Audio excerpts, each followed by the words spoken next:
네, 안녕하세요. 재해 예방대책 수립에 대해 말씀을 드리도록 하겠습니다. 이거는 기인물, 가해물은 이건 빈출 문제잖아요. 여러분들 이거는 꼭 아셔야 돼요. 용어 정의랑 뭘 아셔야 되죠? 또 이 내용에 대해서 여러분들이 이거 꼭 머리에 담고 있어야 됩니다. 이거는 100% 나온다고 보시면 되거든요. 기인물과 가해물. 기인물 이렇게 한문으로 써 있잖아요. 기인물, 그다음에 가해물. 기인. 원인을 일으킨 물건 또는 물질. 자, 용 한번 읽어보겠습니다. 직접적으로 재해를 유발하거나 영향을 끼친 에너지원. 그래서 에너지원에는 기계, 장치, 구조물, 물체, 물질, 사람, 환경 모든 게 해당되는 거죠. 자, 가해물은 해를 가한 것, 해를 가한 것, 근로자에 직접적으로 상해를 입힌 기계, 장치, 구조물, 물체, 물질, 사람, 환경. 이걸 쓰라고 나올 수도 있어요.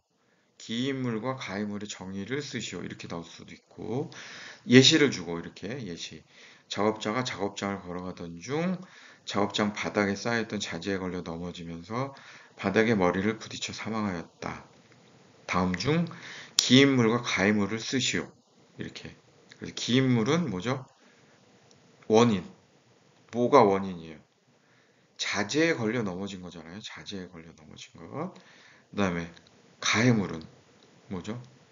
바닥이죠, 바닥. 바닥에 머리를 부딪혔기 때문에 바닥. 이거 이해되시죠? 자, 두 번째 한 번 더 해볼까요? 작업자가 벽돌을 손으로 운반하던 중 벽돌을 떨어뜨려 발등을 다쳤다. 자, 이건 쉽죠? 기인물은 뭐예요? 기인물은 벽돌. 벽돌을 손으로 운반. 가해물은 발등. 아니, 죄송합니다. 가해물은 벽돌이 별도. 발등을 다쳤다니까 벽돌. 기인물이 곧 가해물이 될 수도 있어요. 그러니까 이거 저거 막 고민하지 마시고 이 문장을 딱 읽어보고 느낌이 오는 대로 쓰시면 돼요. 자, 기인물 벽돌, 가해물 벽돌, 기인물 자재, 가해물 바닥. 딱 이거는 자꾸 좀 연습을 하셔서 제대로 여러분들이 좀 이 감을 갖고 문제를 푸시면 전혀 문제가 안 됩니다. 자, 그다음에 재해 발생 형태. 이건 어디에 나와 있는 거냐? 코샤 가이드에 나와 있는 코샤 가이드. 코샤 가이드 뭔지 아시죠? 안전보건공단에서 작성한 규정 및 절차서, 기술지원 규정. 자, 떨어짐, 그 다음에 넘어짐, 깔림, 뒤집힘. 요즘에 용어 바뀌었잖아요. 이렇게 풀어 쓰는 걸로. 떨어짐, 예전에는 뭐였어요? 추락. 지금도 이제 추락이라는 단어를 뭐 많이 쓰긴 하는데, 웬만하면 떨어짐이라고 표현을 해주는 게 좋죠. 뭐 이 옆에 설명은 안 읽어보셔도 돼요. 그 다음에 넘어짐, 넘어짐, 뭐 구르거나 넘어짐. 깔림, 뒤집힘. 그 다음에 부딪힘, 접촉. 기인물에 부딪히거나 움직임에 의해 부딪히거나 접촉. 그 다음에 맞음. 고정되어 있던 물체가 이탈하거나 물질이 분출되어 가하는 경우. 끼임. 두 물체 사이에 끼이는 경우. 무너짐. 그 다음에 불균형 및 무리한 동작.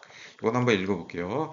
물체 취급 없이 일시적이고 급격한 행위 동작 등에 의한 경우나 물질 취급과 관련해 근육이 힘을 많이 사용하는 경우, 밀기, 당기기, 지탱하기, 들어올리기, 돌리기, 잡기, 운반하기 등과 같은 행위, 동작.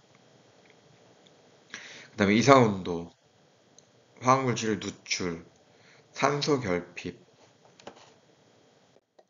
그 다음에 화재, 그 다음에 폭발, 가열, 파열, 폭발, 파열, 그 다음에 감전, 그 다음에 폭력 행위, 그 다음에 자, 이거 폭력 행위는 어떤 내용이냐? 의도적인 또는 의도가 불분명한 위험 행위로 자신 또는 타인에게 상해를 입힌 폭력, 폭행, 협박, 언어, 성폭력 등을 포함한다. 폭력행위, 그 다음에 절단, 배임, 찔림, 그다음에 빠짐, 익사, 사업장 내 교통사고, 사업장 외 교통사고, 그다음에 체육행사 등의 사고, 반드시 업무 관련 아니에요. 업무 관련한. 그다음에 동물 상해. 동물에 의해 근로자가 상해를 입은 경우. 동물이란 개, 소, 말 등에 물리거나 차이는 경우. 이렇게 해서 총 우리가 발생 형태별 보면은 21가지가 있습니다. 21가지. 이게 어디 나와 있느냐? 여러분도 혹시 작성해 보셨을지 모르겠는데 산업재해 조사표. 산업재해 조사표 보면은 발생 형태 쓰는欄이 있어요. 거기에 이렇게 번호를 쓰게 되어 있습니다. 화재 뭐 이렇게. 이게 이제 복합적으로 들어가면 뭐 1번, 5번, 뭐 20번 이렇게 쓰면 되는 거죠. 산업재해 조사표는 웬만하면 작성하시면 안 돼요. 그 재해가 발생했다는 거니까. 자, 5절 이제 개인보호에 대해서 말씀을 드리도록 하겠습니다. 이 개인보호도 여러분들이 막연하게 아는 그 개인보호는 맞는데 그거에 대한 종류 및 뭐 성능 기준 이런 것들을 좀 알고 계셔야 이게 시험 문제를 풀 수가 있거든요. 이것도 또 개인보호 자체가 또 시험 문제 많이 나오기 때문에 또 이게 내기도 편하잖아요. 그렇기 때문에 이거는 자주 나온다. 보호구 지급. 이거는 안전보건 기준규칙 32조에 나와 있어요. 안전모, 안전대, 안전화, 보안경, 보안면, 전연용 보호구, 방열복, 방진 마스크, 방한모, 방한복, 방한화, 방한장갑, 승차용 안전모, 안전모. 이거 승차용 안전모는 우리 택배하거나 뭐 그런 분들. 그다음에 안전모. 여기에서 말하는 안전모는 물건을 운반하거나 택배용 안전모예요. 물건을 운반하거나 수거 배달하기 위해 자전거. 여기는 이륜자동차, 원동기장치 자전거. 자, 요거 저 개념을 좀 여기서 아니 여기서 있는 안전모는 우리가 현장에서 쓰는 물체가 떨어지거나 날아올 위험 또는 근로자가 추락할 위험이 있는 작업. 여기 승차용 안전모는 오토바이 또는 원동기 자전거. 그다음에 이 안전모는 자전거. 이렇게 세 개가 있다. 안전모의 종류예요. 안전모의 종류. 이거 시험에 자주 나왔습니다. 안전모의 종류 세 가지를 쓰시오. 이렇게 하면 우리 A, B, AE, ABE 이렇게 쓸 수 있죠. A, B는 뭡니까? 물체 낙하비례 추락.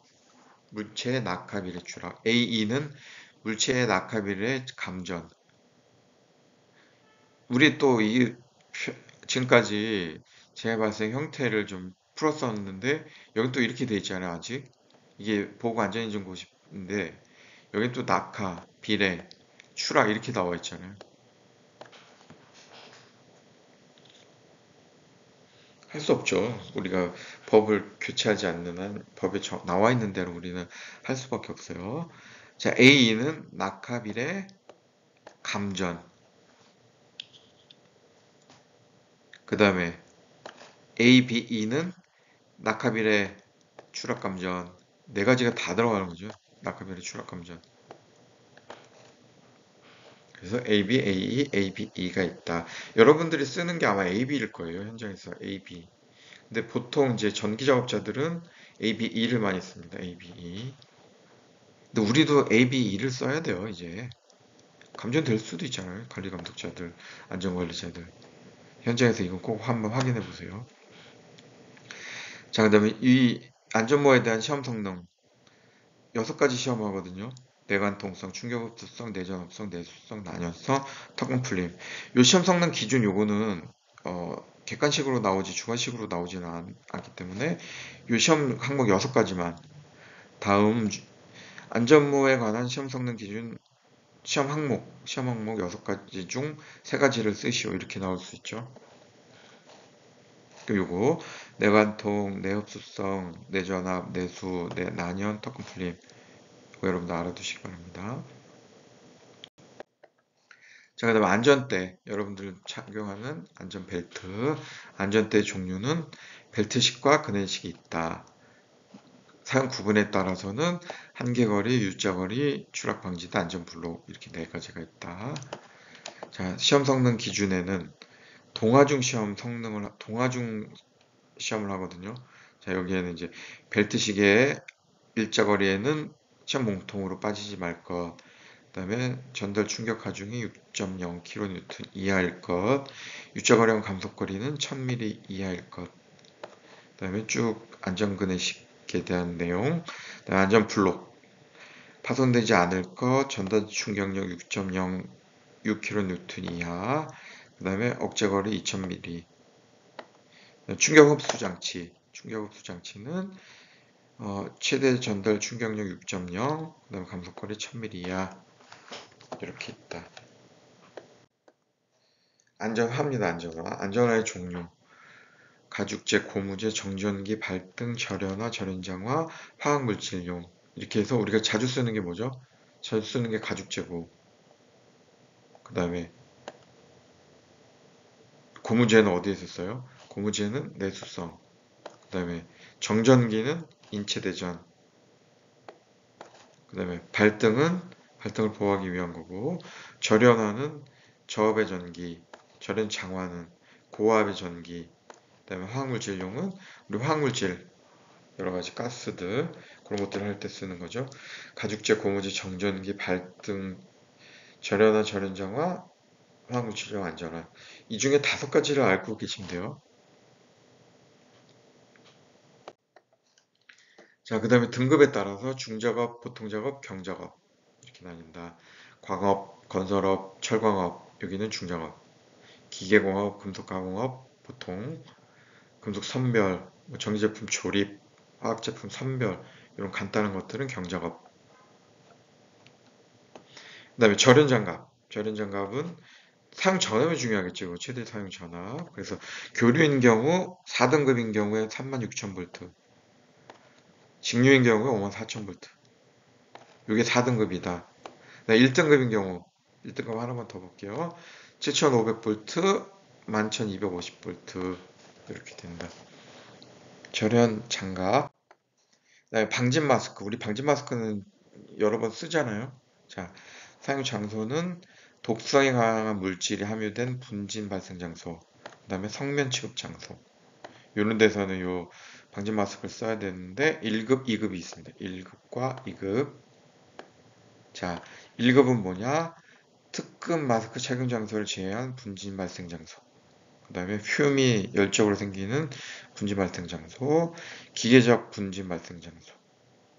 2급은 특급 및 1급 마스크 착용 장소를 제외한 분진 등 발생 장소. 아, 이거 죄송합니다. 제가 그거 저거 했는데 특급 1급, 2급이 있는데 특급은 이런 것. 독성에 강한 물질, 그 다음에 성면, 여긴 특급, 그 다음에 나머지는 1급, 2급. 형태는 이렇게 생겼죠. 형태는 자, 분리식과 안면부 여과식이 있어요. 분리식과 안면부 여과식이 있는데 분리식은 또 격리식과 직결식으로 나뉜다. 그래서 전면형과 반면형이 있고 직결식도 전면형과 반면형이 있다. 안면부 여과식은 반면형 이렇게 3가지가 있다. 사용 조건은 산소 농도 18% 이상인 장소, 이하가 아니죠. 이상인 장소. 방독 마스크. 방독 마스크는 이런 종류가 있습니다. 유기화학물용 할로겐, 황화수소, 사이안화수소, 그다음에 아황산, 암모니아 이렇게 있는데 거기에 시험가스는 요 정도가 있다. 그 다음에 등급은 고농도, 중농도, 저농도, 최저농도 이렇게 있는데 가스 또는 증기 농도가 100분의 2 이하의 대기 중에 사용하는 것, 100분의 1, 그 다음에 100분의 1이면 뭐예요? 1%죠, 1%, 2%, 1%, 암모니아는 3%, 1.5%, 산소가 역시 18% 이상인 장소. 그 다음에 고농도, 중농도는 방독 마스크 전면형으로 격리식 기저식을 사용해야 된다. 형태는 똑같죠. 격리식의 전면형과 그 다음에 반면형이 있다. 이런 식으로 생겼죠. 이런 것 정도는 여러분들이 구조 뭐라고 나오냐면 방독 마스크의 격리식 전면형의 경우 구조 4가지를 쓰시오 이렇게. 그러면 안면부, 흡기 밸브, 배기 밸브, 정화통 이 정도는 쓰셔야 됩니다. 자, 그 다음에 직결식에는 전면과 반면이 있는데 전면형에는 1한식, 2한식이 있다. 그래서 하나로 보는 것과 두 개로 보는 것. 그 다음에 반면형에는 얼굴 반만 쓰는 것. 자, 그 다음에 차관 보안경. 여러분, 보안경 여러분들 현장에서 많이 쓰시잖아요. 자외선용과 적외선용이 있다. 그 다음에 복합용, 용접용 이렇게 네 가지. 그 다음에 방음용 귀마개 및 귀덮개. 이게 또 중요한데, 자, 귀마개 1종, 2종이 있죠. 나타내는 건 EP1, EP2 이렇게 나타내요. 그래서 1종인 경우에는 저음부터 고음까지 차음. 2종인 경우에는 주로 고음을 차음. 귀덮개는 EM이라고 하죠. EM. 이 성능은 어떻게 되느냐? 자, 차음 성능. 중심 주파수가 500Hz다. 500Hz다. 그러면 차음치는 15dB, EP1인 경우 1종, 2종인 경우에 10dB, EM인 경우는 귀덮개는 20dB. 이렇게. 그다음에 제일 큰 것 좀 볼까요? 제일 큰 거 8000인 경우에는 20, 20, 20 이렇게 된다. 4000인 경우에는 25, 25, 35 이렇게 된다. 그다음에 송기 마스크. 송기 마스크는 호스 마스크, 에어라인 마스크, 복합식 에어라인 마스크 이렇게 세 가지가 있는데 등급은 폐력 흡인형이 있고 송풍기형도 전동 수동이 있고 일정 유량형, 디맨드형, 입력 디맨드형, 복합식도 디맨드, 압력 디맨드 이렇게 있다. 그래서 구분은 뭐 안면부, 그다음에 앞면부와 페이스 실드, 후드 이렇게 있다. 그다음에 방열복. 방열복은 이렇게 상의, 하의, 일체복, 장갑 2건 이렇게 있다. 그다음에 2건도 이렇게 차강도에 따라서 2번, 3번 고로 강판, 가열로, 조가등의 작업, 조개등의 작업, 그다음에 6번, 8번은 전기로 이렇게 사용 구분이 되어 있다. 이런 것들 여러분들 좀 참고로 알아두셔야 돼요. 자, 그다음에 부품별 아까 말씀드린 내열 원단, 펠트, 면포, 앞면 렌즈 이렇게 있는데 요거에 대한 성능 기준, 요거를 뭐 스시오라고는 나오진 않겠죠. 이런 것들이 있다 정도는 우리가 참고로 알아두셔야 됩니다. 자, 그 다음에 안전보건 표지. 우리 여러분들 현장에서 많이 사용하는 안전보건 표지 부착.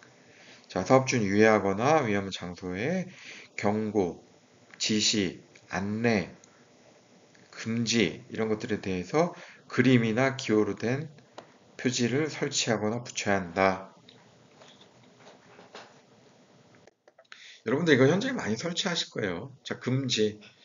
금지에는 출입, 보행, 차량 통행, 사용, 탑승 금지, 금연, 화기, 물체 이동. 그다음에 경고는 인화성 경고. 위에 좀 색깔이 틀리지 않아요? 여기까지. 여기까지는 색깔이 때문에 그래요. 인화성 물질 경고는 중요한 경고이기 때문에 여기까지는 붉은색. 그다음에 여기 노란색이잖아요. 방사성 물질 이런 것들은 노란색이다. 그 다음에 지시, 보안경 착용해라, 뭐 귀마개 착용해라, 안전한 안전모, 안전장갑 착용해라. 그 다음에 녹십자 표지, 비상구, 그 다음에 세안장치, 비상용 기구 이런 것들이 있어요. 요 각각의 색깔들은 어떻게 되느냐? 여러분들 이건 아시죠? 현장에서 써봤기 때문에. 자, 안전보건 표지의 색도 기준 및 용도. 요거는 좀 나왔어요. 쓰는 걸로. 그래서 빨간색은 금지 경고, 그 다음에 노란색은 경고, 파란색은 지시, 녹색은 안내, 흰색은 파란색 또는 녹색에 대한 보조색, 그 다음에 검은색은 문자 및 빨간색 또는 노란색에 대한 보조색 이렇게 되어 있는 거죠. 자, 그래서 요 색도 기준은 알아두시면 좋고 이런 게 있다는 정도는 여러분들 알고 계셔야 돼요.